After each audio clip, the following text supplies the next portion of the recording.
Hello friends, welcome to my channel. Manjula Krishna mastery का स्वागत है। आज हम बनाएंगे बहुत ही स्वादिष्ट बैगन का भजिया और आलू मिक्स। तो चलिए बनाना शुरू करते हैं। तो यहाँ पे मैंने भजिया बनाने के लिए बेसन, आलू और बैगन को काट लिया है। आप चाहे तो बैगन बिना बीज वाला ले सकते हैं। मेरे पास यही था तो मैंने बैगन को ले लिया है। बिना बीज वाला लेंगे तो ज्यादा अच्छा पड़ेगा। और यहाँ पे बेसन को डाल देंगे और आलू बैगन को, और इसमें हम डाल देते हैं जीरा और स्वाद अनुसार नमक डालेंगे और थोड़ा सा हल्दी पाउडर कलर के लिए, और थोड़ा सा मैं गरम मसाला और लाल मिर्च पाउडर डाल देंगे इसमें। तो सभी को अच्छे से मिक्स कर लेते हैं पानी डाल करके।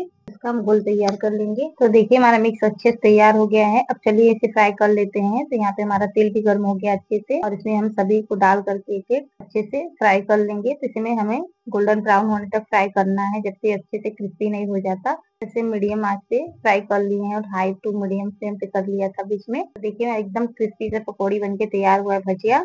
बहुत ही स्वादिष्ट सा भजिया बनके तैयार हुआ है। आप इसे बना करके किसी भी चटनी के साथ खाएं, बहुत ही टेस्टी लगता है। अच्छा लगा तो लाइक करें, चैनल को सब्सक्राइब करें, बेल आइकन घंटी प्रेस करें। Thank you.